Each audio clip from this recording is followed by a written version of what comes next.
Welcome, everyone, to the City of Daly City's Recreation Meeting for March 26. And at this time, just a couple announcements for those wishing to address the Recreation Commission on any item on the agenda or under public appearance, oral communication. Please complete a speaker card located at the entrance to the City Council chambers and submit them to staff member as early in the meeting as possible. And also, persons with disabilities who require auxiliary aids or services in attending or participating in this meeting should call the Department of Library and Recreation Services as soon as possible prior to the meeting. And that said, may I have everyone all rise to the pledge of the flag, please? Pledge allegiance to the flag of the United States of America and to the republic for which it stands, one nation, under God, indivisible, with liberty and justice for all. You died on trees. All right. May I have a roll call, please? Certainly may. Commissioner Ortiz? Here. Commissioner Luna? Here. Commissioner Landos? Present. Commissioner Flamenco, we hope is on her way, and Chair Pastor. Here. All right. First item on this evening's agenda is the approval of this evening's agenda. May I have an approval of that, please? Second. Okay. Those in favor of approving this evening's agenda, do say aye. Aye. Aye. And also the approval of the previous month's minutes. May I have a motion on that, please? Second as well. Okay. Those in favor of approving the last month's minutes, do say aye. Aye. Okay. At this time, we have presentations in terms of the reorganization of this evening's commission. And at this point, I'd like to enter a motion to approve or put into motion to approve Christina as our chair.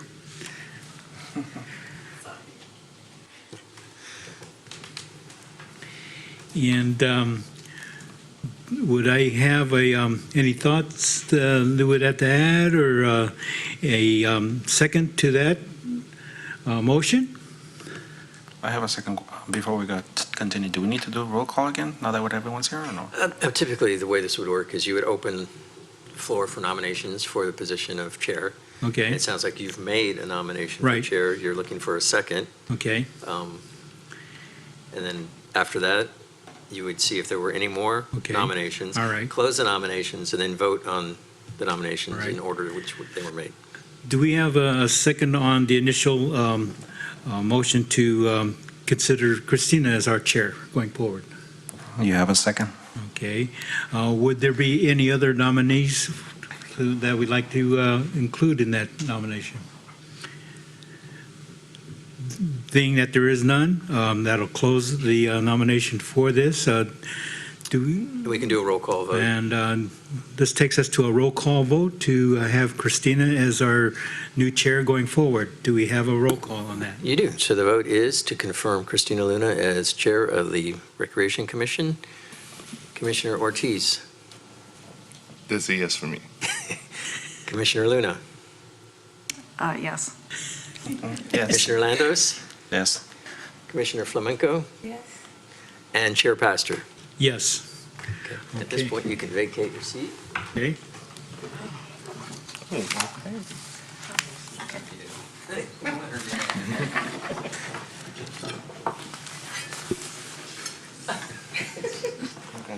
We did not rehearse.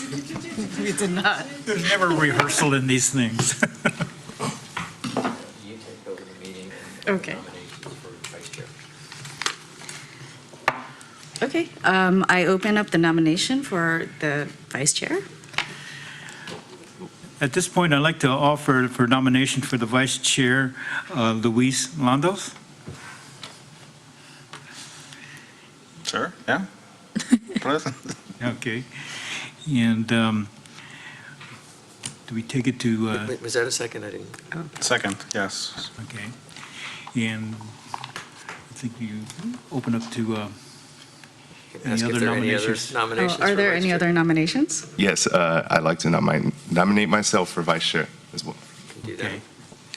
All right. Is there a second for that nomination? Do we have a second for that nomination? Second. Well, we have We have two nominations. two nominations. Have as many as you want. but Yeah. At some point, we'll stop taking nominations and do a roll call vote. Are there any more nominations for vice chair? I am okay with him, with Nate being vice chair. So yes, he is for me. Okay. So you second. Yeah, I'm Well, there's already two nominations on two, the floor. but So if there is, like I say, I'm okay with it either way. we'll procedurally, we'll go through the roll call on both nominations and see where we end up. But before we get there, we need to close the nominations. Okay, at this time, we'll close the nomination for vice chair. Is that what you were doing? I'm having a hard time hearing you. Basically, vote. I'm sitting really close to you, I can't hear. Okay, so we have two nominations, and we'll do a roll call with the first nomination, which was for Commissioner Landos to be vice chair. Commissioner Ortiz. Yes. Commissioner Pastor. Yes. Commissioner Landos. Yes. Commissioner Flamenco. Yes. And Chair Luna. Yes. So that motion passes, so the other motion dies floating out there. Mhm. And Commissioner Landos is the vice chair. Understood. Okay.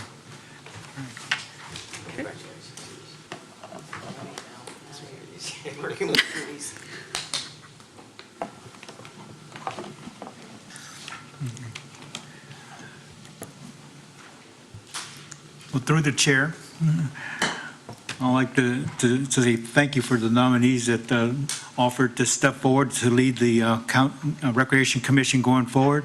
It's going to be exciting times as we move forward in the new year and the years to come. So any way we can help with your agenda and your thoughts, we're there for you. So Thank you so guys. much. For sure. So moving on to the director's report. Good evening, Good evening. Madam Chair. The first item that we have tonight on the Director's Report is a review of our recently concluded Youth Basketball League. And here with us this evening is Jeanette to give us an overview, and I'll turn her PowerPoint back on.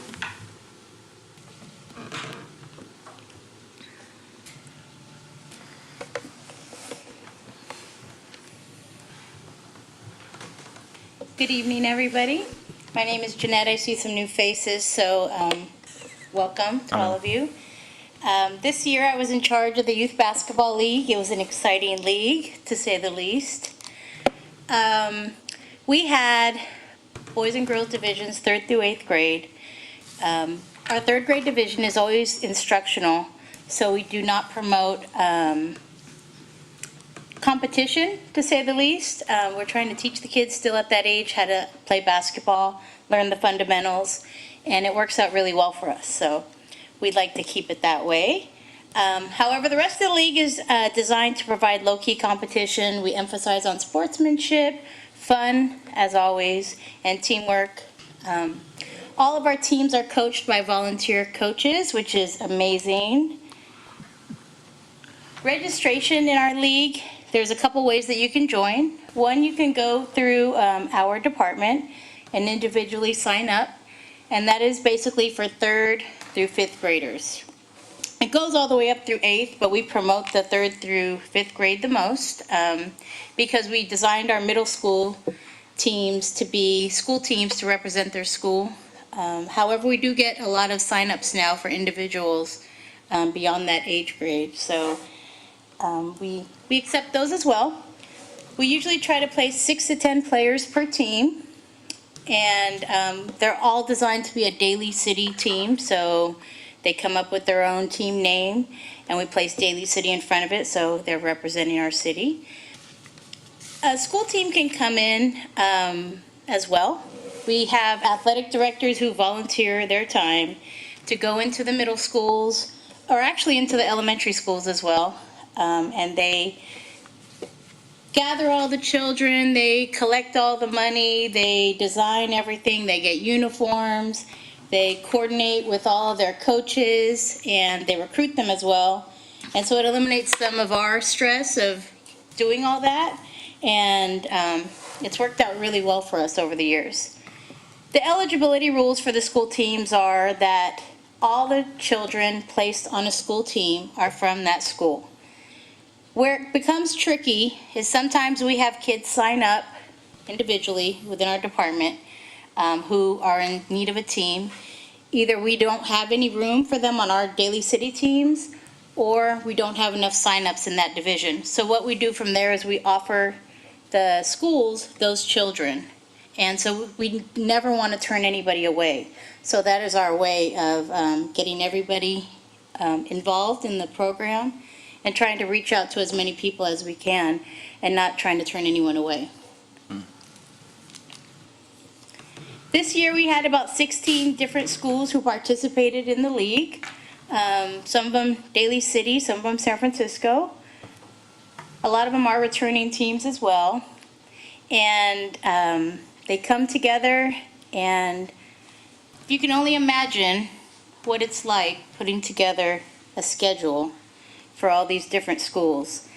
We have coaches who, coach different teams, and so, it's a big puzzle. So you can only imagine.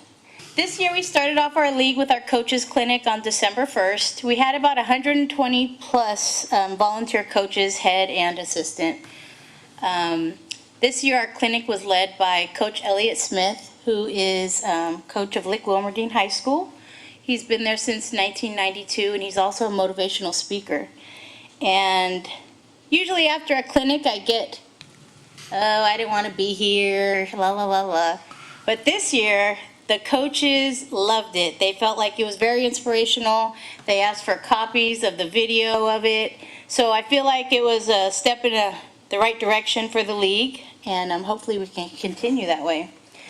We also teamed up with Coaching Corp this year, and they performed a clinic on December 8th with whoever was interested. And they went through scenarios, taught how to deal with problematic situations, and that was another part of the league that really helped out. They also offered us online training to our coaches, and many of them took advantage of it. The league runs from January through March. Each team roughly has about an hour and a half practice once a week for about 10 weeks. We use about 7 gyms throughout Daly City. The games, we try to give each team a minimum of 6 games. They make the playoffs sometimes, depending on how many teams are in each division is what determines how many games a team plays. The games are played on Friday nights and Saturdays. We use about 6 gyms throughout Daly City on Saturday, and we end our league with playoffs and then championship games. However, we do not have a championship game in the 3rd grade division because it is instructional. This year we had over 1,100 participants. We had 119 individual registrations for the Daly City teams. We had 111 teams, 76 boys and 35 girls. 16 of those were Daly City teams. Over 130 volunteer head and assistant coaches. So it was a pretty large league this year. We played about 440 games. We had 30 playoff games and 15 championship games. So it was a busy week every Friday and Saturday. We had 37 contracted referees and 10 contracted scorekeepers. We teamed up with also the NCBOA to get our referees, who are the referees that you see doing a lot of your high school games throughout the peninsula.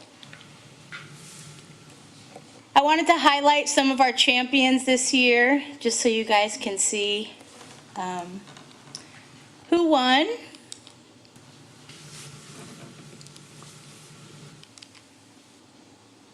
This year we had a lot of upsets. So 2nd place, 3rd place were beating the 1st place, and it was really packed at War Memorial. Each night we had over 500 fans coming in and out of the building, and it was loud.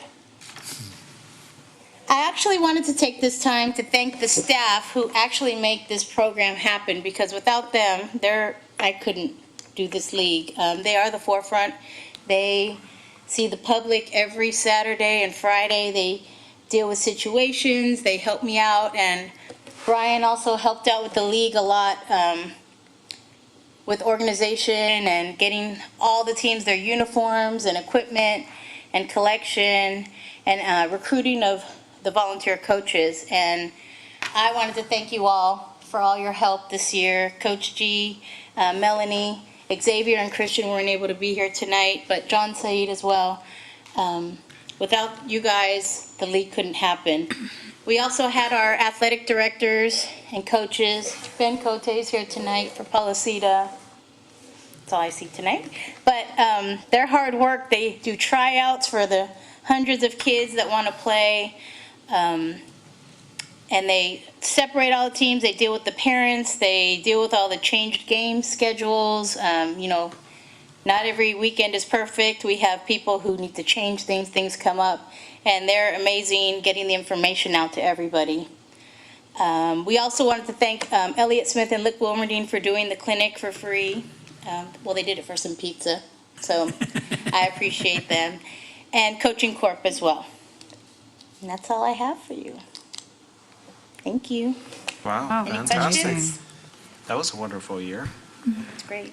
No, I just want to thank you guys for volunteering and putting all this time for the community Thank you. and for the kids to get healthy, exercise is amazing, and Yes.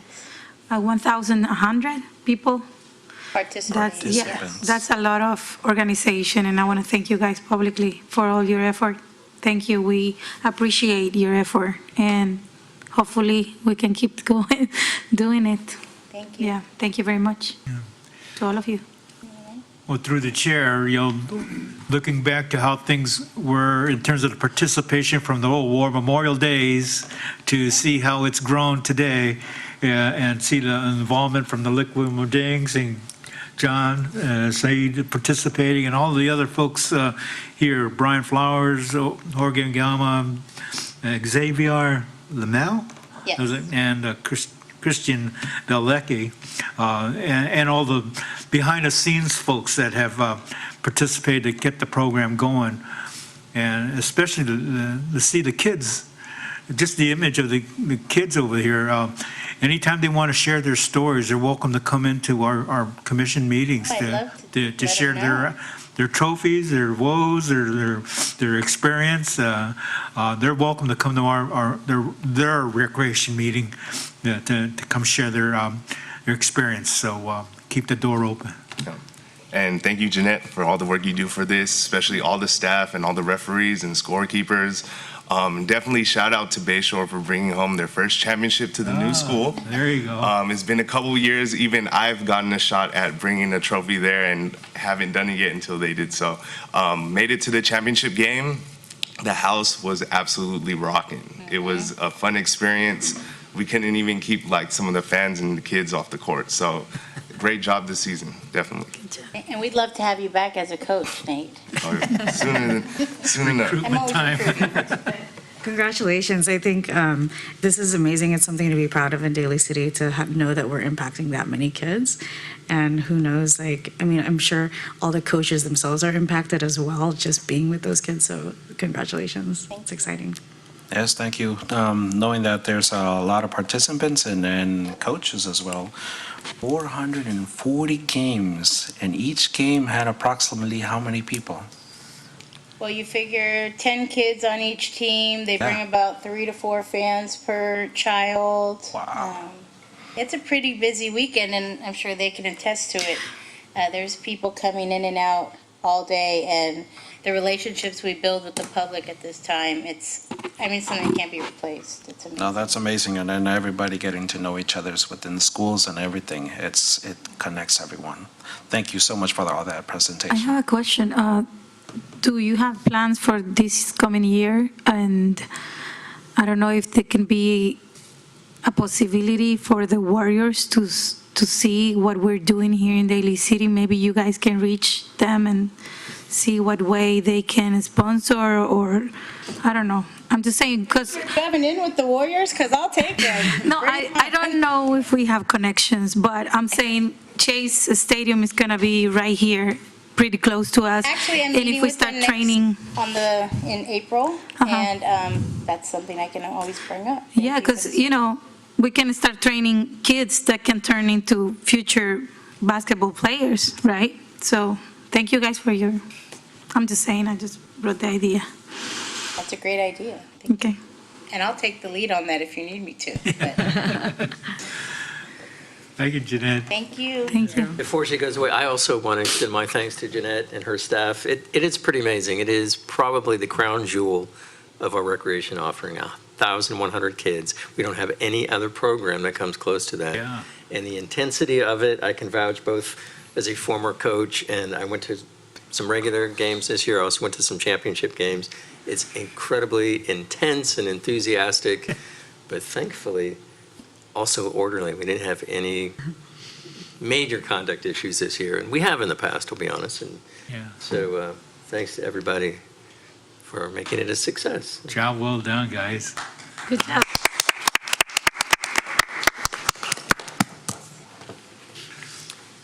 And the next item under the director's report is a Giamono Pool use agreement between the Daly City Dolphins Aquatics Club and the city of Daly City. I have hard copies of the proposed agreement for you, and I'll let Denise pass those out while I change our. Thank you.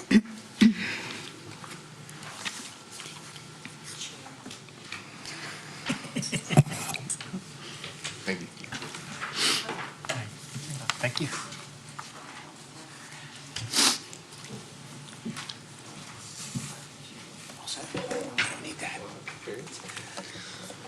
Good evening, Chair Luna and members of the commission. I would like to introduce Mr. Brian Daly, who's the president of the board of directors of the Daly City Dolphins Aquatics Club. We've actually have a bit of a history now. We went back in 2015, 2016.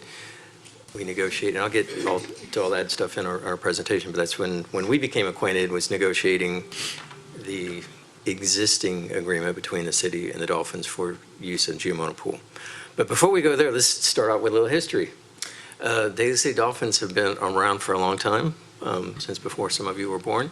It was formed back in 1975 under the auspices of what was then the Daly City Parks and Recreation Department. Had a slow beginning, but it grew, and by the 1980s, the Daly City Dolphins had already secured a reputation in the Bay Area as being one of the top swim clubs in the area, and they began competing out of state even back then and had events in Hawaii and in Nevada back in the 80s. Those of you who were around in the 90s and early 2000s, sadly, the state of the Giamono Pool slowly, gradually deteriorated to the point where it was hardly usable. But prior to the demolition, the Daly City Dolphins continued to use that as their home pool, and at that time, the monthly fee that the Dolphins paid the city was $200. When the new pool opened in 2010, brand new negotiations happened between the Dolphins and the city, and it was a long, contentious time. We'll just leave it at that. It was a struggle to get from $200 to what my predecessors thought was a more equitable agreement to use the pool. And so in 2012, the fee went from $200 a month to a graduated scale that actually topped out at $4,400 a month. You see the nodding heads here. That it got to the point we basically were on the verge of bankrupting the Daly City Dolphins with those fees. And might I add, $4,400 for less lane times than they were getting when they were paying $200 an hour. And part, I should fill into that part of the reasoning is that when you were there for the opening of the new pool, I know Commissioner Pastor was there, it was a spectacular new asset to the community, and there was a high demand from the community for swim lessons and other things, where when the pool wasn't in such great shape, there wasn't quite as high demand, so that the Dolphins had a little bit more time in the pool back then. So the new agreement that we achieved in 2016 lowered the monthly fee from $4,400 to what was deemed painfully reasonable at about $3,100. And rather than big leaps incrementally each year, which had happened in the last agreement, we decided that we'd tie it to the consumer price index. So every year we'd adjust, and I use the word adjust because if you look at the CPI history, it's usually ticks upward 2, 3, 4%. But occasionally in a recession, the CPI actually will dip into the negative numbers, which would, we haven't had it, but it could potentially result in dropping the monthly fee. Well, we don't want that to happen because that means that the economy's in tanking bad. So we do have an agreement in place now, and it is set to expire on June 30th, 2019, which is the main reason we're here tonight, to let you know that we have successfully met quite a bit over the last year and have concluded that we actually did such an outstanding job in that last agreement that both parties are satisfied with the general terms of it, and in fact, so satisfied, we're proposing that we pretty much roll that forward for a 5-year extension and keep it tied to the CPI as the adjustment factor. So right now, in March of 2019, they're paying a monthly fee of $3,301.55. And that proposed fee for the beginning of the new term, because if it follows our fiscal year, beginning July 1, 2019, we're proposing $3,450. And again, that would escalate every July 1 by whatever the consumer price index for the San Francisco Bay Area is. And if you're wondering what it is, the most current one that we tied it to is actually 4.5%, which is probably the highest it's been in a long time. And we do have a cap. We would never raise it more than 5% in a year. The days, times, and lane assignments are pretty much as they've been in your agreement. It's the fine print there in Exhibit A, and it doesn't make for a great slide. But and it varies slightly from season to season. So in the winter months, the afternoon, of course, we don't have use of the pool on weekdays during the school year because the school has that use. But beginning at 5 o'clock until as late as 7:30, the Dolphins can be in there. And currently for winter and spring, it's Monday through Friday, 5:30 to 7. Monday through Thursday, they're using 7 lanes. On Fridays, most Fridays, they're using 5 lanes.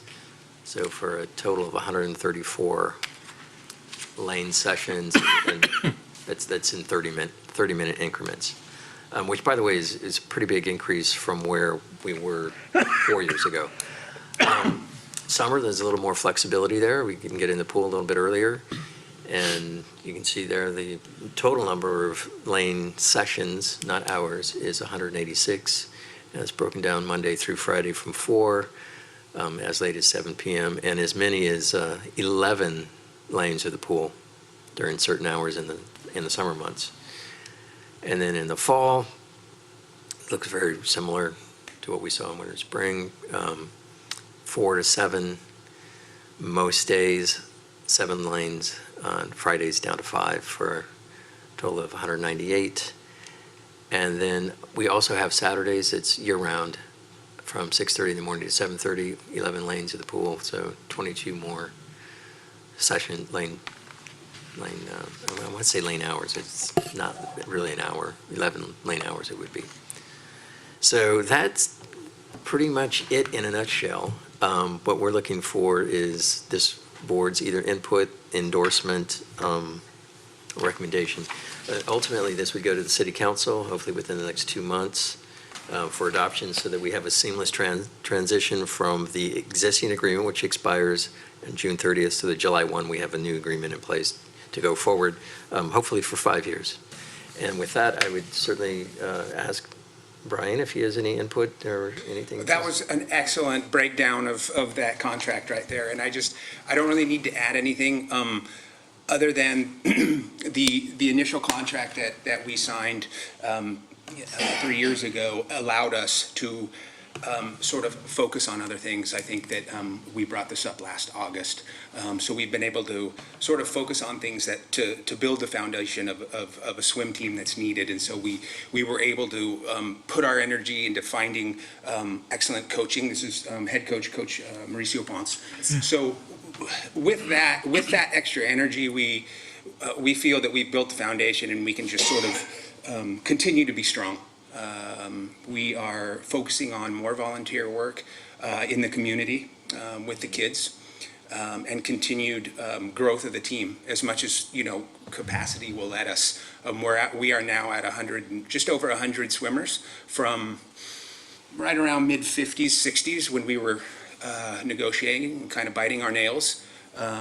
So we've had good luck with that. A lot of support from the family members. A lot of the existing family members are feeling a lot more, less pressure. Back then, they were wondering what was going on with everything, the pool and just coaching. So we're feeling we're in a great spot to move forward.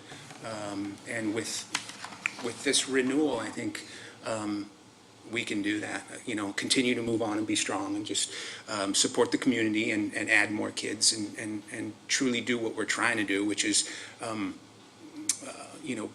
bring kids into the world of swimming and get them ready for a more competitive aspect of it under some stellar coaching. If we can do that, if we can stay there, we'd be, so. Thank you, Brian. And what I didn't include in the presentation, but part of the agreement too allows the Dolphins to host 2 regional meets per year. And not unlike championship for the basketball, it's crazy over there when there's a swim meet. And we'll definitely put it on your radar the next time there is one, because it's a fun, exciting thing to watch. And one other thing I want to, before I close and turn it over to the board, is to mention that we have a little bit of a symbiotic relationship with the Dolphins. We are desperate. We're at a crisis right now, shortage of lifeguards and swim instructors, and it's been going on for the better part of the last year. And we're hoping through the growth of the Dolphins, and you heard the members have grown from about 50 to 60 within the last year, about up to over 100 is really good news, because I heard some really shocking news today and I'll confirm it, maybe bring a presentation back in the future. I heard that in the high schools, the swim programs are really struggling. I heard, and I'll verify this, there are only 10 members of the Jefferson High School swim team this year, which is unbelievable. And it's a little bit better at Westmore, at that beautiful pool, but it's still much lower than it has been traditionally. And I know, talking to my colleagues in Pacifica, in South San Francisco, and even further down the peninsula, they're all struggling with the same issue of finding enough lifeguards to keep our programs sustainable and vital.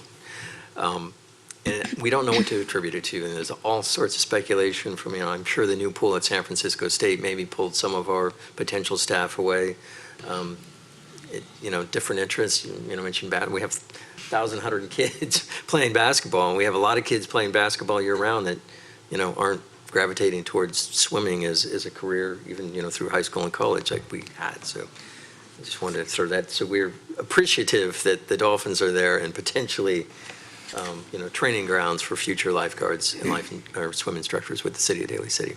And with that, I will turn it over to the chair and the board for questions and comments. I have a question. So we were talking about it last month, about we have law of lifeguards, and they have this big asset that is coming to women and pool. So I wonder if there is a possibility that instead of charging them more, charging them less, so they can provide that service to the pool. Is that a possibility? Or like charging them less monthly so they can provide Daly City pool with lifeguards? I don't know if that's a possibility. I'm just I like thinking outside the box. I think the reality is that the majority, correct me if I'm wrong, the majority of the members of the club are quite young. And they're still developing their skill set. They're not of lifeguard age and skill. But we definitely are hoping, kind of like the farm system for future lifeguards. Yeah. Just as an idea, because if we charge you guys less, you can provide with your team maybe more support for Daly City lifeguards area. I don't know. Yeah. I'm just throwing the idea. No, that's great. Mauricio and Romeo, I think are sort of breaching that topic, and we're thinking about how we could provide some of the older kids the opportunity to do that. For you guys to pay training and et cetera, et cetera. Yeah, there wasn't any talk What's- about a reduced monthly rate, but, I mean, I think the importance there is that there needs to be more lifeguards, and so if we can help out, these kids, I'm sure would be willing to do it. So that's, I think, one of the things that we can discuss going forward. Yep. So I want to be able to, help you guys in terms of making an impact on the community, and lifeguards is one way. One issue I do know is, speaking from the youth from Bayshore, is transportation to the pool is the issue. Probably about 5 times a year, they make it to a pool for a lot of the students there. So definitely exposure is going to be an issue. And during your 5-year stay at Giamonia, any way I could help get you guys out there on the floor of the recreation spaces, after school programs, even the school sites, let me know. I'll be able to help make that happen. But that's one thing I feel like over time, over the next 5 years, is one big way to impact that. So hopefully we could get more interest, because overall, if we're not pulling from our own community in terms of filling these lifeguard spots, then it's not going to be sustainable moving forward. So if you guys are an integral part of this community, you guys have been at the pools for quite some time. So definitely feel free to reach out to me, and we can make that happen. Sure, thank you. Yep. Awesome, thanks. Yep. I'm just curious, so how are the lifeguards currently being recruited? What's the recruitment effort? How old are they? And how are they recruited? Through the schools, through the way we recruit a lot of our hourly employees citywide, and cities across California use a platform called CalOps, where it's basically an online job platform for people that are interested in the know. If you're qualified to be a lifeguard, Yeah. I think you kind of learn how to plug into the system. But yeah, we recruit at the colleges and the high schools, and we've put signs up, we've put ads up. We're appealing to everybody. I know my counterpart in Pacifica, they were so desperate, and I think I mentioned this at the last meeting, even did a mass appeal to the seniors who use the pool in hopes of getting some of the senior population in, kind of master swimmer lifeguards. And it was also an interesting approach. It didn't yield a single lifeguard, but that's how desperate they were. They were reaching out to non-traditional communities to try and bring lifeguards in. So we've got a dialogue with them. We've got our human resources department does the recruitment for us, and so we can target where direct recruitments happen. And we're competing with every other city that has a pool. Plus, like I said, San Francisco's got several pools, and San Francisco State has a brand-new beautiful pool right up the street from our admin offices on Lake Merced Boulevard. So I can't quite put my finger on why younger folks aren't gravitating toward that as a part-time job, especially high school, college age, but they're not. So that's a discussion for another day, I think. But Right. If they take their classes, they become lifeguards, what do they get in return after some certificate, scholarship or yes, yeah, something? they're Yeah. certified. They get That's a it? paid position Well, yeah, if as a lifeguard if they pass the class. If they Yeah. complete the How training. long, how long does that term last, is it, or The lifeguard certification course is actually, it's a week-long course that we're offering in the spring. We usually offer in spring Okay. and summer. And so, time? And this April then? April or May? You don't Yes. have to go through our program. I Yeah, mean, no, just- if you go through, it's a standard, the Red Cross certification for lifeguard. You can take it in San Francisco, you can take it in Palo Alto. Once you get your card, you're qualified.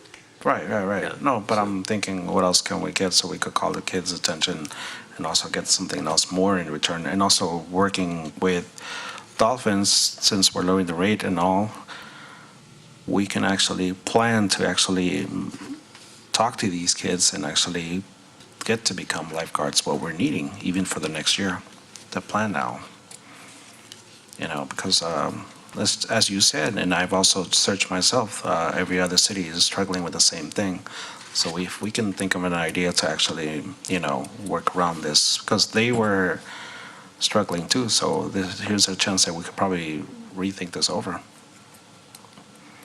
I think what we're trying to do is using those participants that are in the lessons and Yeah. in the rec swim, and through that, similar to our volunteer leadership program, you know, we're trying to steer kids in a direction, but ultimately, it's that person's choice whether they want to move forward and be a lifeguard. Exactly. Because there's a lot more responsibility involved. You're not just in the pool having fun or learning No, different right. things. You're responsible for other people. So Yeah. I mean, can I suggest that we could table the lifeguard issue to a future meeting? I mean, yeah, because I don't want. Is not up front. Yeah. What we are acting on tonight is Yeah. a recommendation to move the agreement forward. The lifeguard discussion is for another day. For It's sure, not- for sure. It's not Yeah, part of. because, the yeah. agreement. It was just No. a sidebar that Don't want to kind of take too spun out much of control a you little guys' bit. time. Definitely. But So are there any more questions or discussion? I mean, So what staff is requesting is to use, the word we typically use is an endorsement of the board to recommend this forward to the city council for adoption. It would be a motion that we would seek. Well, I'd like to enter in a motion that this new agreement that we're working towards be a motion that we take forward to the city council as a motion to approve, Endorse is the word. endorse, Is the word we endorse usually it, use. endorse it through the city council, and that we take it to the next level to endorse it. So with that, I'd like to see if we can get a motion to approve it. I second the motion to Motion and a endorse. second. I can do a roll call. Okay. It's fun. Commissioner Ortiz. yeah, I endorse. Commissioner Pastor. Endorse. Commissioner Flamenco. Endorse, like I said to you, I mean, if they can work with us in a symbiotic way, that it will benefit both of us, it's better. Yeah. Vice Chair Landos Yes. and Chair Luna. Yes. Okay.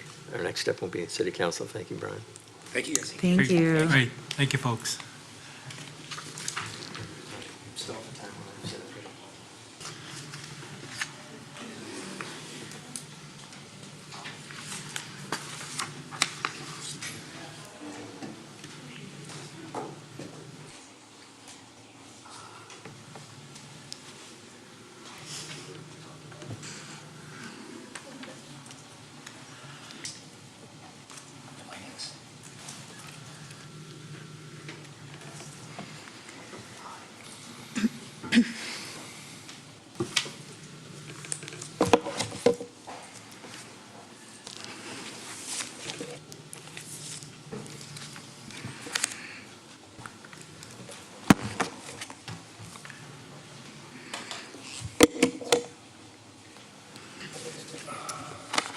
Chair Luna and members of the Recreation Commission, it is my pleasure to reintroduce to some of you and introduce to you for the first time for others, the ambassador of the Golden Gate Pickleball Association and former police officer with the city of Daly City, Mr. Terry Chu. Take it away, Terry. Okay. Thank you, Joseph, for that kind introduction. Congratulations, Ms. Luna, on your appointment to Chair for the Commission, Thank you. and also to you, Mr. Lantos, for becoming Vice Chair. Actually, there was a video first. Show the video first. I'm here representing both the USAPA, which is the United States of America Pickleball Association, and the Golden Gate Pickleball Club, which is a nonprofit organization formed very recently to promote the fastest growing sport in America today. This was a news interview I did with Vern Glenn last year, and it really actually kind of gives you a quick representation of what's happening with this sport called pickleball. For those who play this game, you already know the appeal. Folks play it from ages 8 to 85, and this game, with a memorable name, came into my life this week. If you haven't seen it, get ready for pickleball. Any given night, from here at Palega Rec Center in San Francisco, or any given day here at Westlake Center in Daly City, you'll find multiple players sweating out this game with a funny name, pickleball. So what happened? You got whacked? Yeah, both our rackets. The name pickleball. It's just weird. Yes, so the family who invented the game, one of the families, one of the stories is that the dog was named Pickles. Oh. And so every time the ball would go off court, Pickles would go and get the ball. Right. A $20 paddle and a wiffle ball has come a long way since Joel Pritchard and friends came up with the game in 1965. Armando Lee lost 22 pounds playing pickleball. Freddie Nadardase lost 29. What is the first thing I need to do? First thing you got to do is to dink the ball. Dink the ball? Ding the ball. Ding the ball. Dink. Dink. Right. D-I-N-K? D-I-N-K. A combination of tennis, badminton, and ping pong. Pickleball is the fastest growing sport in the U.S. According to the U.S. Pickleball Association, 2 million Americans played the game in 2016. This year, an estimated 3 million. And it can be played by anyone. Apparently, any level. Nice. Anywhere in the Bay Area. there are 16 dedicated outdoor courts in Concord. So this is everywhere. It's starting to become everywhere. But we're looking for places to play constantly because the sport is growing so fast. All right, now in 2015, 68% of players were over 60. Now, the younger demographic has flooded the sport. You can throw a rock in any direction and find a pickleball game. All right. Big thanks to the Golden Gate Pickleball Club for making that story happen. With 25 million bookable rooms and hotels. So you can see that if a Bay Area news organization is picking up the game pickleball, you can only imagine what the sport is going nationally. So what I'm going to do is go through this really quick so that we can get into some of the questions that you may have. So today's agenda, I want to talk about the game overview. Yeah, it's a real sport. Explosive growth by the numbers. Best in class city examples. I can actually read from there instead of my phone. Best in class examples: St. George, Utah, East Naples, Florida, and then I'll discuss what's going currently in Daly City and what I would like Daly City to see the pickleball vision for the future of the sport and for the city of Daly City. A little background: I'm a veteran officer, 30 years, and I am here with Daly City. That's how I know Denise and Joseph, and I've met some of you already in good things. I mean, did I pull any of you over? And if I did, I apologize. That was part of my duties here, as I was actually a motor officer. My current status is that I am retired, and in order for me to give back to the community that helped me raise my family and give me a job, I'm trying to bring back, I actually volunteer as the varsity and junior varsity girls volleyball coach at Westmore High School. I'm in my 6th season as an assistant volleyball coach for Rex Manga Head at Westmore. So that's all volunteer. And then I was able to bring pickleball to Daly City from that volunteerism, because a friend of mine, Westmore High School needed a coach for tennis, and the friend that got me into pickleball became the tennis coach for Westmore as a volunteer. And then he was able to meet with city staff one day, and as Joseph mentioned once before, timing has been everything. And we were able to start a pickleball program in 46 days from the first day that I played in 2016. Let's see now. Okay, that was the video. Okay, we talk about explosive growth. 2010, there were about 100,000 players. In 2015, 2.46 million players. And these are statistics from the Sports and Fitness Industry Association. That covers all sport, that association covers all sports in the country. Seniors are a big part. Currently, I'll go into the current Daly City program as I go through this.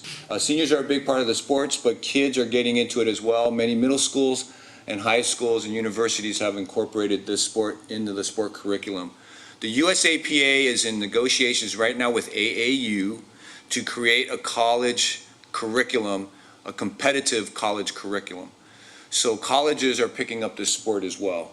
I wish I got into this game sooner. My daughters could have brought this to the colleges that they went to start a club. And that's how the sports are getting started at the college level. Unfortunately, my daughter, as a former volleyball player, what happened was she started an archery club to build her resume when she was in college. So at her college, she was able to start a club, which is still going on today. Known places to play. Pickleball in the U.S. now exceeds 4,000 locations. I have an updated fact sheet. I'll give you the numbers.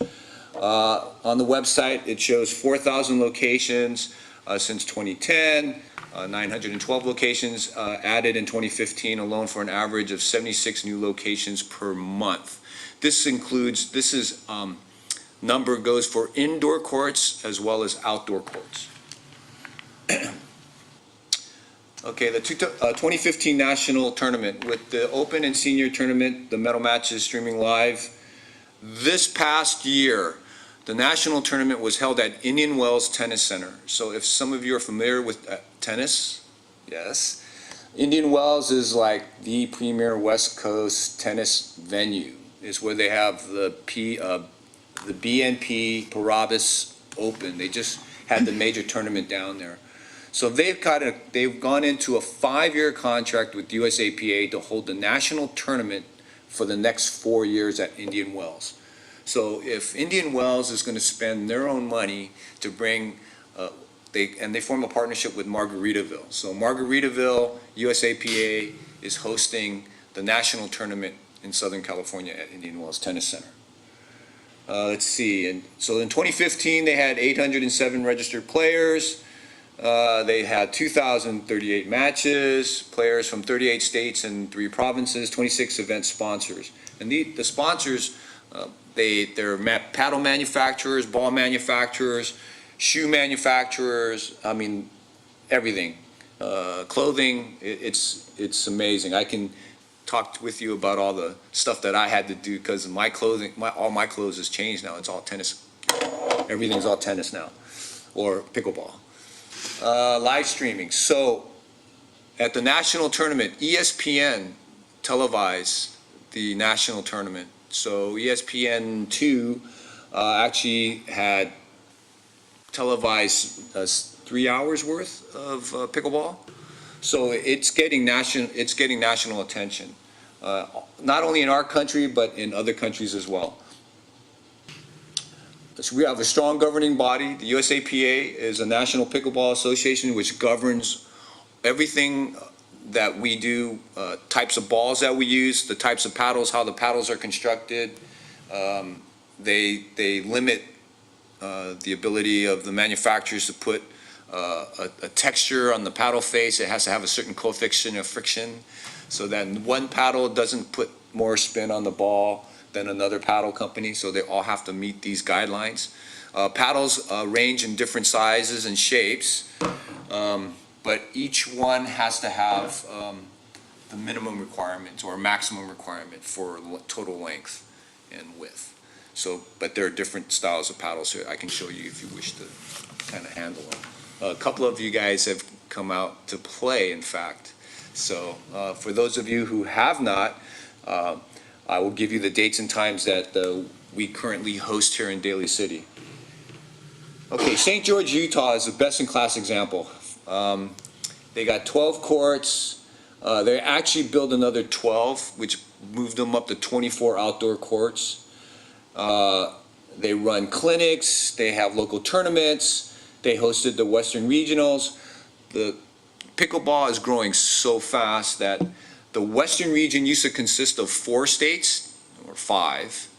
And because it's become so popular, the western region only consists of 2 states now. It's California and Hawaii is the west region. Then you got the northwest region, which consists of Washington, Oregon, and what's the next state over? Idaho. So the growth is so fast that the numbers are just, we can't accommodate all the players that are coming onto the sport. My personal example is I represent the district as a district ambassador. So on my team, originally when I became the district ambassador, I had 28 team members on my team. That was the 10 Bay Area counties. The growth of pickleball is growing so fast, I had to divide the district into 3 districts. So now my district is much smaller. So my team is now gone from 28 to 11 ambassadors. And so my district consists of Marin, San Francisco, San Mateo, and Santa Cruz. And then the southern East Bay district consists of Alameda, Contra Costa, and Santa Clara.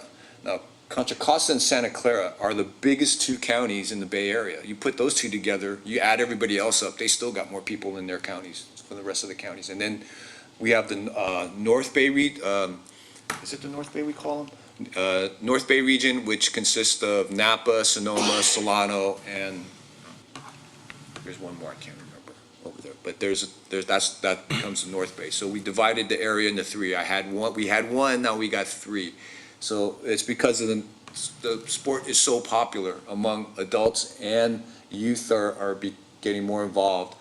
Let's see, Naples, Florida. So there's a place in Florida, it's called The Villages. It's a senior residential community. They have 200 outdoor courts, permanent outdoor courts. They're full every day, all day long. They're full. That's how popular the sport is with the senior community. The courts are much smaller than tennis courts. They're actually the same diameter as a badminton court. Okay, so the current situation here in Daly City. So we started pickleball October 4th, 2016 at the Pacelli Gym. We played 2 days a week, and the hopes were that we would expand the program, but we're sharing the gyms with everybody, so we're able to get the times that we get to provide players a venue to play.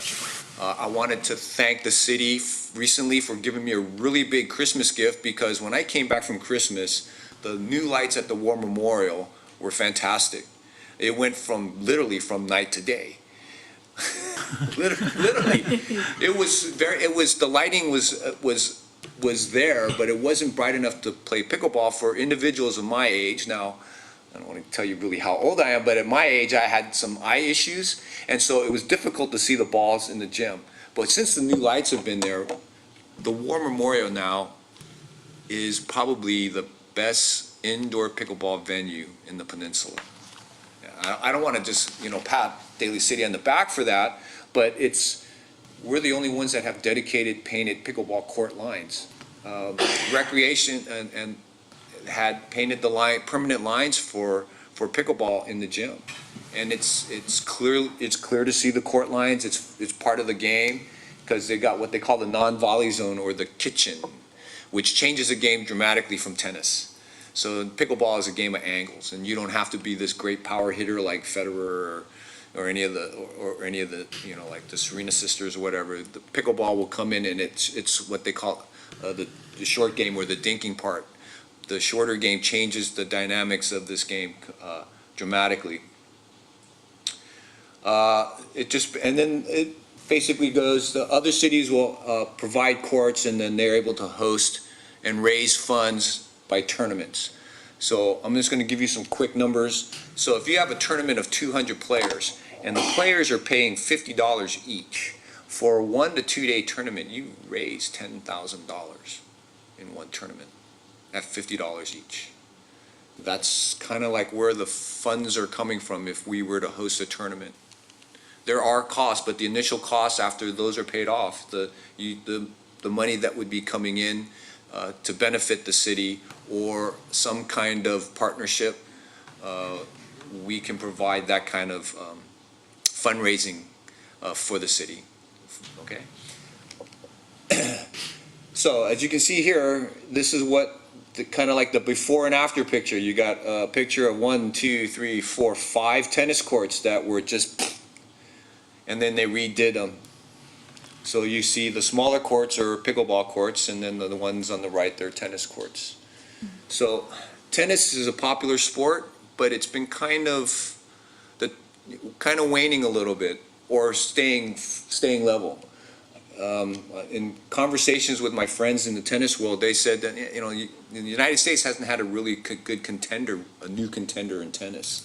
We're trying to find out, we're kind of wondering how come that's, you know, tennis, we're not getting a strong player to play, you know, tennis. So you look at it through the schools and things like that, it's just, they're not getting the players as they once did. But tennis is still a popular sport. So if the city were to decide to build some kind of facility that shares, it could be done.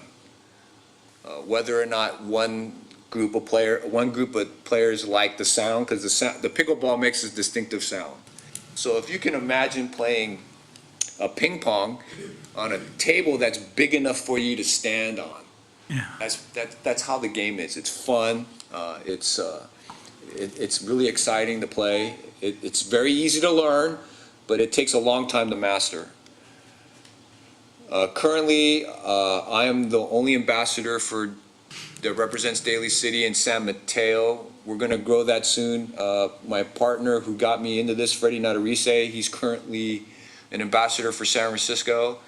San Francisco had just built 6 dedicated outdoor courts. And those courts are being used like every day now, when the weather permits. Okay, so the vision, if the city of Daly City were to say, hey, look, we could maybe do something with some of the tennis courts that need to be redone. So if you build 16 courts, we will actually have the largest dedicated court system in the Bay Area. I made a mistake. Concord only has 14. So by building a 16-court venue, we will have the biggest venue in the Bay Area. If we were to build 24 courts, the city could compete with St. George for the USAPA Western Regional Tournament. So last year, the West Regionals were held at the Claremont Tennis Center in Southern California, where they were able to put up temporary net systems, similar to the ones that we're using now indoors. They were able to put up 35 courts. They had 700 participants at that tournament for a 4-day event. So that's, and the amount of money that people paid to participate in that is higher than the $50 that I mentioned to you, because they'll pay a $50 to $70 entry fee, and then they'll pay an additional $10 to $15 to enter each event, because they have singles, men's and women's singles, doubles, men's doubles, women's doubles, and then mixed doubles. And the most popular are the doubles. Because singles, if you're a tennis player, singles provides that same type of game as tennis.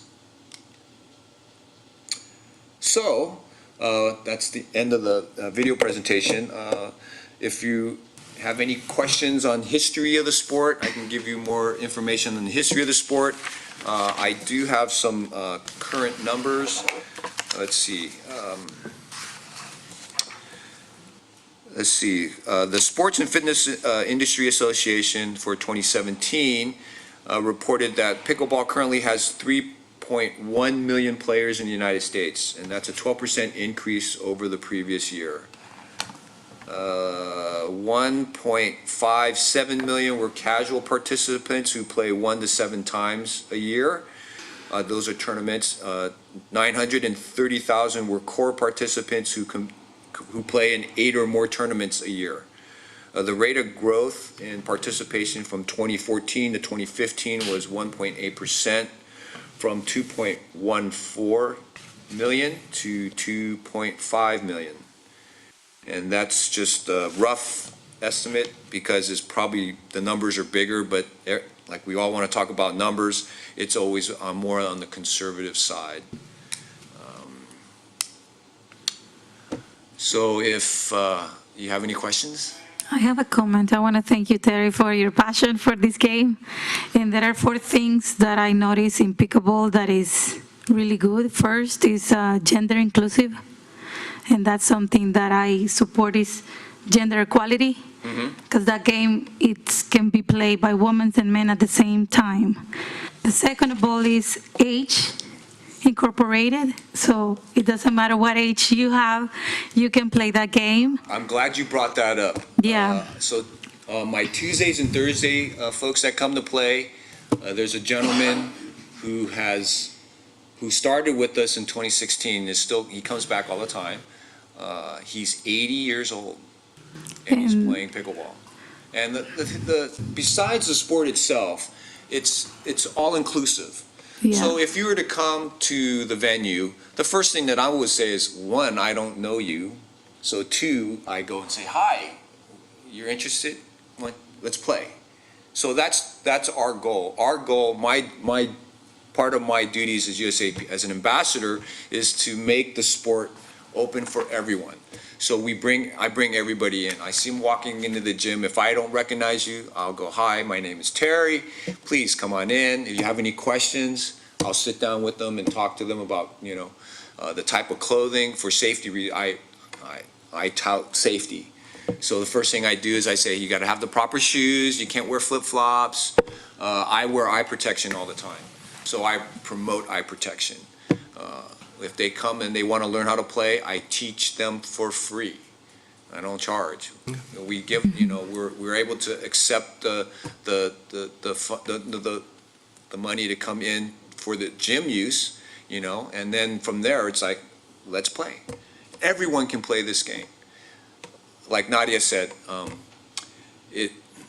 what got me into the sport was the second or third time that I was playing, I went to another indoor venue in San Mateo County, and I played against 2 70-year-old women, and they beat me not once, but twice, because they had good control of the ball. I thought, hey, I can come up and I can hit the ball, really fast, and, I'm still in pretty good shape and I can get around.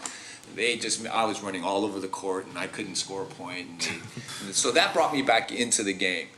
But the best part of the sport is the socialization aspects when you're waiting to play. And then the third benefit is the health benefit. I can speak personally. I lost 20 pounds since that first year I played, but then I became fanatical. I was playing every day. But I wasn't playing the game every day. What I was doing was I was drilling. Practice, everybody says practice makes perfect. So I would practice 2 hours a day. And so I dropped 20 pounds.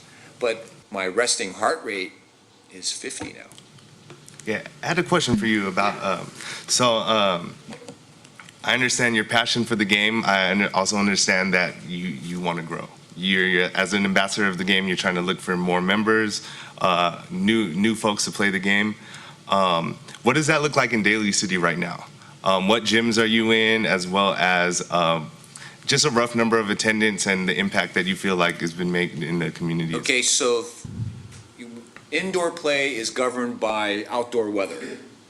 Does that make sense? If it's a nice day outside, people are going to go play outside. Okay. But there's only 2 dedicated outdoor courts in the Bay Area, or close by to Daly City. So San Francisco has 6 at the Lewis Sutter Playground, which is in the John McLaren at University and Woolsey Avenue. Foster City was the first one to build 6 dedicated outdoor pickleball courts in Foster City. So there's 6 there. And they're in discussions right now of building 6 more. Because there's tennis courts that are right next to the current pickleball courts, and the tennis courts they're actually in discussions right now, wanting to take those over and build pickleball courts there. Daly City has a unique, right now we're in a good spot, to be honest with you, because San Francisco, the tennis center at Golden Gate Park is going to be closed next month. They're going into a major renovation and they're going to be torn down to build a brand new state-of-the-art tennis facility. So rumor has it they're going to put a pickleball court on it. A pickleball court. So everybody, the benefits for us as a city, so let me get back to your numbers. So Today, we had 24 players from the hours of 11 to 2. Tuesdays and Thursdays, we usually get between 20 and 30 players every Tuesday and Thursday from 11 to 2. And we recently were given Sunday nights at the War Memorial from 6 to 9. So at the War, we're able to share the gym with volleyball players. So from 7, for the first hour, we get the use of 3 courts. And then when volleyball's over, then we get the use of the other gym and we add another 3 courts, giving us 6 indoor courts total. And they're all painted in for both courts over there? Yes. Okay. So Pacelli has dedicated painted lines and War Memorial has dedicated painted court lines. And they're not badminton courts, because you can't play on a badminton court if you have if you have a school with a gym that has a badminton court lines on there, you can play on that badminton court. But the only difference is 6 inches on each side of the net. So with the non-volley zone on a pickleball court, it's a 7 feet from the net. And so that 1 foot actually makes a big difference when you're playing this game. Yeah, and the reason why I asked, and I'm actually pretty familiar with the pickleball courts, because there's actually 3 more courts that's at Bayshore Community Center. It's drawn in, the nets are there, as well as general use paddles as well. One of those things in the last couple years, I've never really seen anybody come into play. At my time working there, we implemented it into like daily programming for the youth, but at the same time, for us, it's so new. We've never really seen it. We don't know strategy. We don't know this. So here you go. I gave you the USAPA handout, which gives history, explains the sport, the growth of the sport, and what the association does. My card is attached to that. Sure. You call me, I'll meet with you. You want to start a youth program at the Bayshore? Oh yeah, I'll be there for you. Definitely, and especially as a retired officer here from Daly City, I'm one very of the familiar. and you know Bayshore, I you know how it Bayshore is. very well. Yes, you know they're ready to play. So And Garnett Robertson was my last assigned school before I retired, so I created a relationship with the school there. But my understanding is it's no longer there. So we actually have 9 pickleball courts in Daly City. So if you wanted to bring in players to that facility, we can talk about it. I can give you ideas to open the gym and times and uses and mini tournaments and things like that. Perhaps for your community as well, because since it's serving the people here at Daly City, another location, possibly another time, we could table that for some time in the future. Yeah. Thank you. Great. I just want to say thank you for giving us an update. It sounds like it's grown extremely well since the last update. Just a curious question, as far as hosting a tournament, what's the minimum number of courts you would need to have a tournament? Okay, so I was thinking about hosting a indoor tournament, because in the wintertime, you want to be indoors because it's raining. And trying to host an outdoor tournament during this time of the year, it's difficult. I believe there's restrictions on the facility use because city council has to decide on fee schedule. So a fee schedule somebody needs to go over, unless it's a site issue. I was told that there was city council had to approve a fee schedule if we were to host a tournament at War Memorial. That was what I was told. So I don't know what the procedures are on that. If Library and Recs wanted to run an indoor tournament if we get 6 courts indoors, you could probably get 100, 150 players. Okay. And how For a much? 2-day tournament? What would the revenue be on having that just to? You know, like I said, off the top of my head, if you charge every player just $50, if you had 200, that's 10 grand right there. That's the number I remember. So if you drop it down, then it's less. If you make the fee like a $15 or $20 entry fee, then the price gets cut in half. But are we trying to promote the sport to bring people to come see the venue? Because right now, I'm trying to get more people to come to the venue. So when we were given that first day to War Memorial, I got 80 people into that gym. I think you guys were there that day.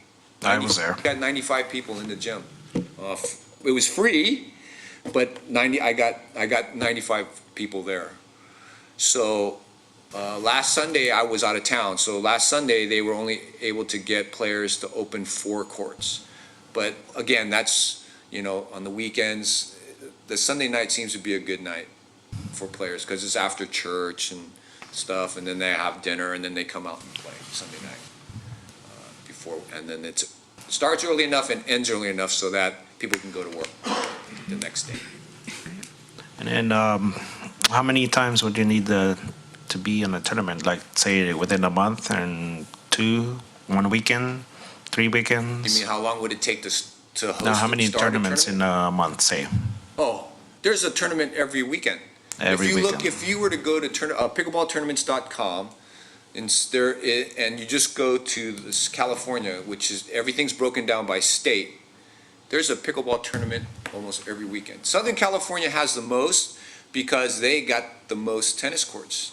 They got the most places to play, and it doesn't rain that much down there. In fact, the tournament that was held last weekend were held at the lakes, and it was hosted by Marcin Ropodeski. He is one of the national champion players of pickleball, former tennis player. And he hosts the tournament, and it was just this past weekend. How many courts in the Picelli gym? There's 6 there 6 courts. at Picelli. So you could, depending upon how many days you wanted to commit to a tournament, you could break it down. You could do a Friday, Saturday, Sunday. They usually do a 3-day tournament so that they can provide the men's doubles, the women's doubles, the mixed doubles, and then singles if you wanted to add that to the mix. So. Because looking at the number of people that would come by and take the parking spot, it almost seems like the Picelli gym would be better for the parking. There's better parking near the Picelli. A War Memorial, there's challenges as well, but those things could be, we can negotiate with the neighborhood. My idea is to meet with, First National Bank's no longer there, right? It's another bank, right? Right. So wouldn't it be all right for us to ask permission to allow people to park in the parking lot during off-banking hours? I would ask, it's better to ask than ask for permission and see if they're willing to be part of the community to allow for additional parking during those kind of days. If they can fill 1,000 players for basketball at the War Memorial, well, you figure we can do the same for a pickleball. Even though parking may be tight, there's still parking available. You just have to walk a little further. But we're all in good shape after because we play. Yeah. What about? But the idea would be, I know the city's in looking into redeveloping the current outdoor spaces. So it would be a really good opportunity for the city to decide if they can find it within the city budget to, when they redo the outdoor spaces, to maybe take into consideration converting some of the outdoor tennis courts to pickleball courts. And the tournament would return that revenue back to the fund costs. I don't know if you would be able to call it a return of revenue. No, not return, but grow. But we could, as one of the founding members of the Golden Gate Pickleball Club, we are a 501c3 non-status organization with our tax ID, and we can provide a partnership to the city. We would help in maintaining the courts. We would help the city in partnership with probably maybe running a tournament. I would provide free classes to new players. The idea would be if courts were built, if we had the facility, it's like you build it, people will come. Yeah. We build a facility in Daly City, we would be the premier location. Because when I put a tournament out, it's going to be, come to the San Francisco Bay Area, to Daly City for, raise the roof tournament. Because I'm thinking in 5-10 years, the plan is, could we build a roof over the over the pickleball court so that we can play 365 days out of the year, right? So instead of asking the city to come up with the money, we would, as an organization, try to raise the funds to put a roof, Right. right? So the partnership would be for us as a nonprofit organization to take some of the burden away from, off of the city, because I know that the city is always looking for alternative ways to do things. So this partnership would benefit. We could, like I said, our organization would have people come out to maintain the courts, and having the tournament here, you're 20 minutes from the airport. You're 20 minutes from San Francisco. Pickleball is becoming a destination sport. I'm going on a cruise soon, and all Princess cruise ships now offer pickleball on the ship. So they play on the ships.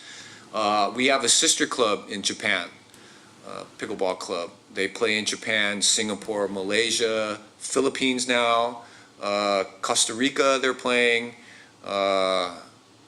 There's a group in Serbia that just started, Australia. We're working towards getting the sport into the Olympics. So it's not going away. The sport is growing that much. Just to be on the same page, from your slide, I believe it was 16 courts in order to host a national tournament? The would minimum? Yeah, close, minimum. That would be the minimum number of courts. Okay, and But- ideally it would be on one location, correct? Yes. Versus spread out into different areas of. Yeah, because what happens is if you ever get a chance to go to a tournament, everything's in one location, it makes for a more festive atmosphere. Yeah. So the vendors will come, whether they're your food vendors or your manufacturers, they will all set up their informational booths or sell their paddles or sell their balls or shirts and whatever, and then you can all just go to one place. Because when I was at the Western Regionals at the Claremont, my wife would go by and kind of shop at all the little booths because they had clothing, jewelry. They got pickleball jewelry, things like that. So I mean, you could really make this a full community effort. I mean, I really envision, food trucks. If we were to host the tournament at Pacelli, then there'll be food trucks coming in. Everyone from the community can come down. You can make it a community event. Not just a pickleball tournament, but you could provide a venue where students from a high school can come in and raise funds for their high school as part of the festivities. Manufacturers, I prefer Selkirk as a paddle. This is my personal one here. We could possibly ask them or possibly ask a manufacturer that says, hey, would you like the naming rights to the complex? We could ask them for a donation. I mean, these are, there's a lot of ideas that I have in fundraising and working in partnership with the city. If the city were to consider building dedicated outdoor courts. It's not just a game. The good thing I like about pickleball myself is how much you socialize with people. How many people I've seen in Daly City. I've gone to myself in Concord and seen and meet new people, how it connects you with the people in the community. And it's something great you've brought along this whole time and worked together as a retired officer to the community. And seeing it over the past 2 years, being here, I think what your vision is it can be much bigger and brighter for the city. Because, I think so. Yeah. It's just like saying, hey, come and play it. That's all we're really saying. And enjoy that fun. Once they see it and experience it, they pass the word along and then it grows. That's the part. That's why it's expanding so much and everybody wants to play it elsewhere. But there's no main location at the Bay Area. 16 courts to actually make a tournament, right? And having, say... That would be like, yeah, let's do it. I mean, I understand that there's a lot of things involved, and if we were to start off with just 6 courts, yeah, we could do that too. You could still host a small tournament with 6 courts, I mean, but I know that the city has obligations and challenges for other stuff, and there's so many other recreation that's out there, so I get it, if they would just consider, if the city would just consider dedicated pickleball courts, the number would be up to them. I mean, if it was up to me, I would find a venue and Right. I'd take over a spot and I'd have 16 dedicated outdoor courts, and then I'd have another 16 with a roof over it so that you can play outdoors. You have an outdoor court surface, but on half of them, you can play all year round and be out of the rain. I mean, that would be my ideal thing. You'd have a juice bar, and you'd employ the kids.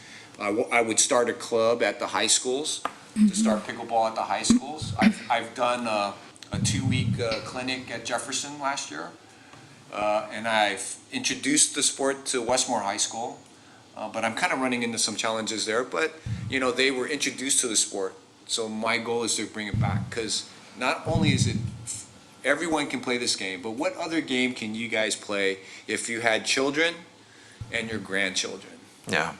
So very recently, 2 women national champions were playing against a mother-daughter team. Daughter's 12. Guess who won? The mom and the daughter won, and they beat two like the number 2, number 3 players in the nation. That's pretty darn good. I mean, I'm hoping that when the time comes when I get grandkids, if I'm blessed enough to get grandkids, that I will be able to play this game with my grandkids and be competitive at the same time. And like I said, I like the inclusive with gender, age, and special needs as well.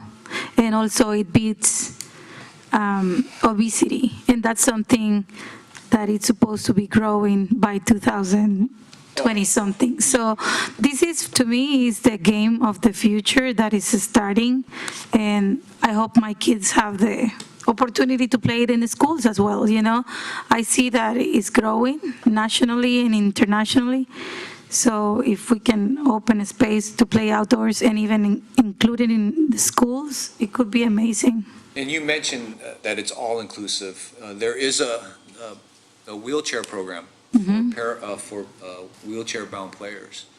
So there's we don't have a venue in the area that can accommodate that yet, but we can. Actually, And that would be nice if Daly City is the first city that incorporates a special need pickleball. We're very close. There's a facility in San Francisco right across the border that has special needs children there and adults. And I'm actually trying to discuss with another player how we can get into the facility to introduce the sport to them. I can't remember. It's by the zoo. Janet Pomeroy. That's it. The Pomeroy Center. Yeah. Thank you. So, Thank you. Thank you for your time. Thank you so much for the update. You're welcome. Thank you, Charles. Appreciate it. I'd like to ask, can we pass this in adoption to the council? This was a 10-minute informational presentation that Mr. Chu asked to present. There's no action required. Okay, moving on to the commissioner's report. Does anyone have a report? Actually, is this like our time to speak?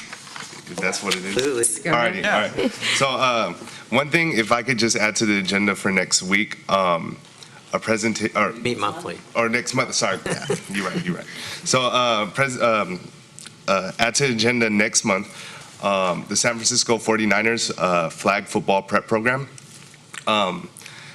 Last year, I was a coach and actually got to be one of two programs that piloted the program in the Bay Area last year.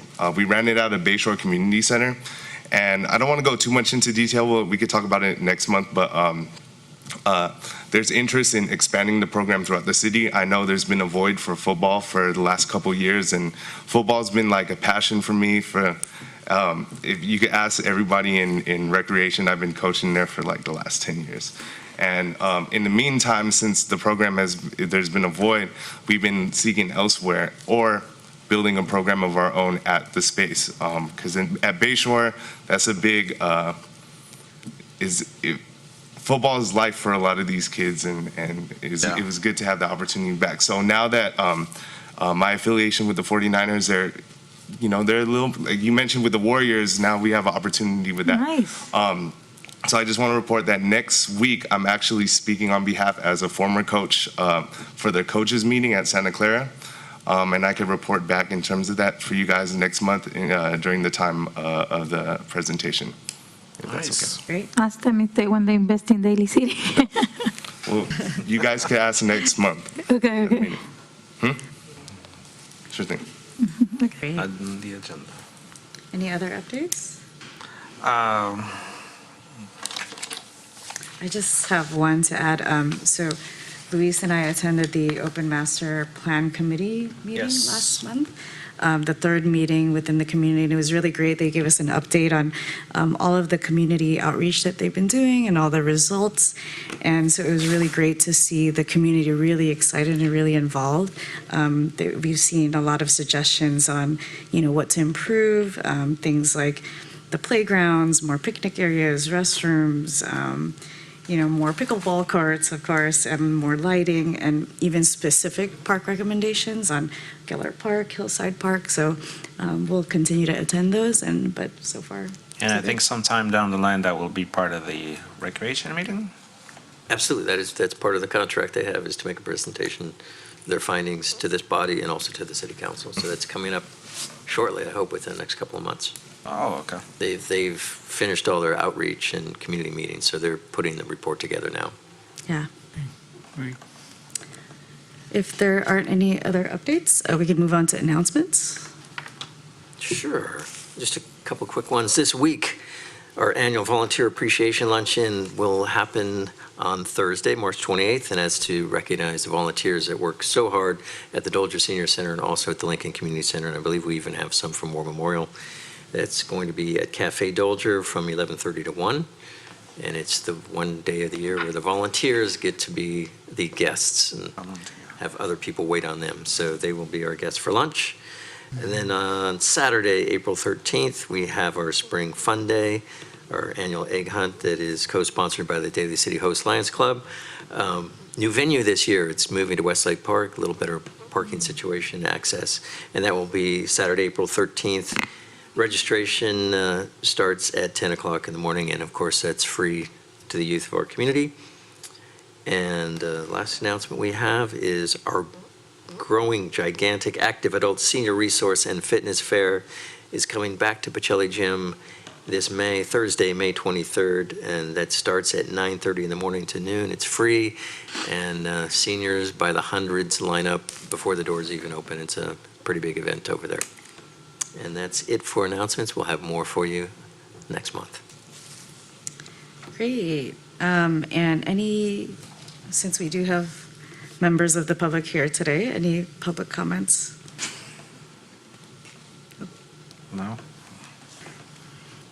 There you go.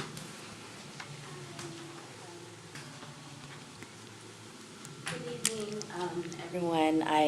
I know it's a late evening for each and every one of you, but it's nice to see you all in action. I just want to say and extend my thank you to each and every one of you as commissioners, and congratulations on the reorganization, and also for a lot of the programming that you provide input towards for our community.